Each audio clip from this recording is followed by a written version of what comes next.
Alright, this video today is how to adjust the power on your Bobcat regulated FX air gun. Alright, this is the same block was used on the Bobcat. It's the same Royale action. It's basically the same thing. It's a different trigger mechanism attachment. Anyway, I already moved the stock tube out. I put the short one there, so it's faster to bleed it off and less wasting air. So after make a lot of adjustment, I have to drain it out and fill it again and do a test. So I already done remove that and put this in there.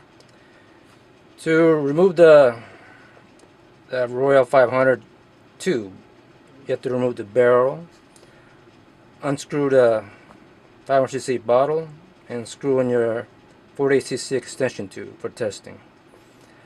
First, you need to bleed off your air. Right here, what we got here? I'll zoom in. There. I got that much pressure in there. I just want to bleed that out. Alright, because on the air tube on the Bobcat 500, they don't have a check valve on the tube, so it's direct feed to the regulator.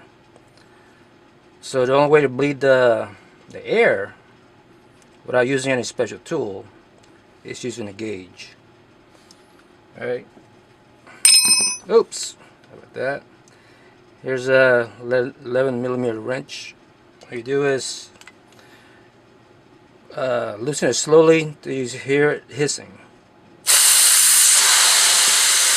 Alright. We're going to fast forward this. Takes too long to bleed it off. Alright, hold on. Alright, look at my gauge. We got zero pressure now. To verify there is zero pressure, just turn the gauge. There's no resistance behind it. And also, you can stick and open a valve manually. Stick up. You can see it here. It's a punch. It's right here. So you go in and out. I'm opening the valve on the regular air reservoir. There's no pressure in there. Alright, then we're safe to disconnect this fill, because we need to unscrew this piece here, and you can't unscrew it because this piece will hit the block body. So you have to take this off first. Alright, hold on a minute.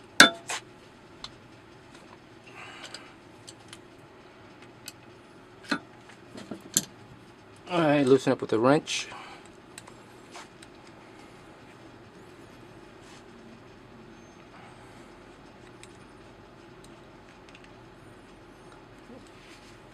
There's your fill valve,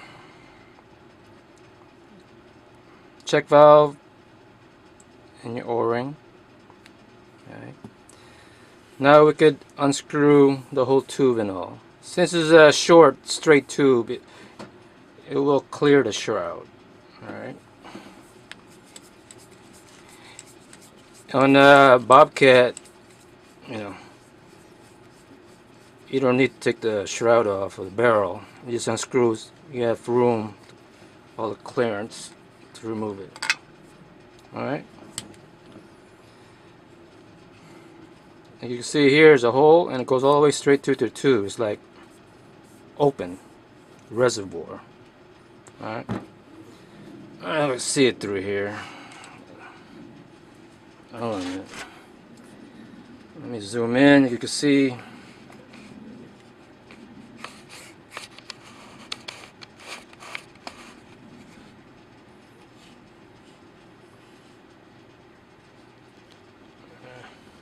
it's hard to get focus, so bear with me. This brass piece here inside the regulator is your valve seat. You need to take that off. What you need is little needle nose pliers. Sticking those little two holes right there. Turn it counterclockwise.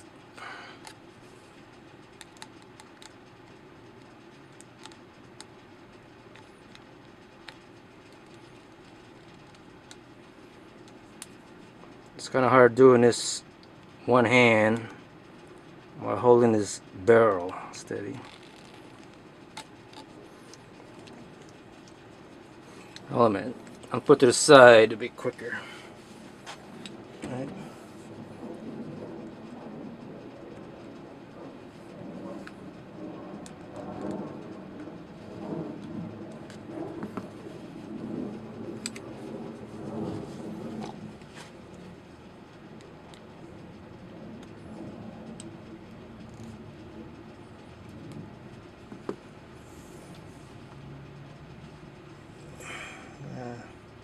Hold on a minute, let us pause because the valve body of the regulator is turning, so I can't unscrew it. I gotta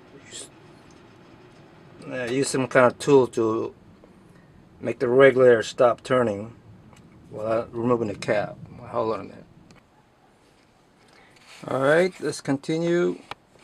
Let me back out here. Alright, what I did was I stuck a flathead screwdriver against the body against the regulator to prevent it from turning. Then I loosened the valves seat. Alright, after it's loosened, this is what you get. This is the valve seat. Hard to see through there. Hold on.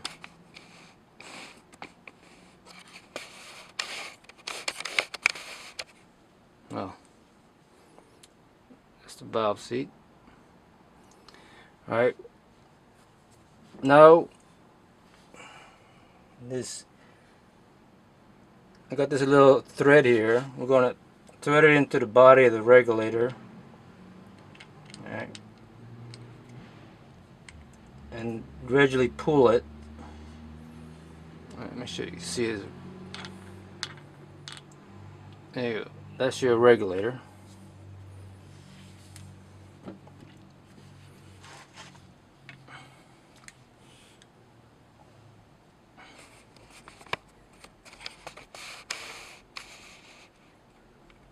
There you go.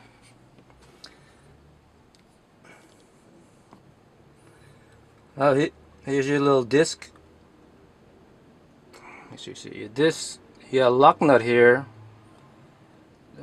so you won't loosen your tension on the disc here. Alright. Here's the aileron seat. It's on the end of the piston rod, and it sits on this seat here. Alright. Air goes through here and through here. There's enough pressure on the other side, the piston will go forward and sits on this. It will shut the supply of unregulated air. Alright. There's O-ring here that tends to leak, and these two O-rings you need to replace, you know, when you need to reseal it. This brass piece here adjusts the length of your piston. Alright. This you could increase pressure by adjusting the length of this. Alright, in or out. To increase pressure is by the disc here. Turning in compresses the spring, requires more pressure to close the valve. Alright, I don't want to disassemble this because it's already set perfectly. I got this set around 910 feet per second on a 25 cal. It's been resealed and tested. I just want to show a video how you could increase your velocity if you're not satisfied with the 880, 890. First, to increase your pressure, if you don't want to mess around with the reg, is see how far you can increase the speed by adjusting your hammer spring. Now, wait. Sit. There's your hammer spring here. Sit here. I don't know if it'll focus, but it's in there. And from the FX, they Loctite these. So you might have a hard time adjusting this. If you have a hard time, just heat up the nut. Alright, gradually, slowly heat the nut. Well, you got a wrench in there and trying to loosen it, and that's all you need. You'll break the Loctite, whatever sealing they got to prevent that from backing out. Move it in clockwise, right? Have more spring tension, so you hit the valve open, alright, longer, so it increases your speed. If it doesn't increase your speed any longer by bottoming out on this or tying it down, it doesn't affect your speed anymore. You need to adjust your regulator pressure. I think from manufacturer it was set at 160 bars. So you need to increase the pressure on the regulator, right? So it increases the reservoir is about this long, right? To increase it 10 more bars maybe to get it to above 900 feet per second on using 25 kings. Alright, it's kind of simple. Same thing as same principle as Ed gun and cricket the regulator. Alright, if you have any question, if you need to increase your velocity, because certain velocity your pellet's not stable, you just gotta find that sweet spot. Alright, any question, email me, give you more detail how to take it apart, adjust it. Alright, I hope this helped you out, so you're not stuck with one setting. You can adjust it. This is totally adjustable. Alright, have a good day.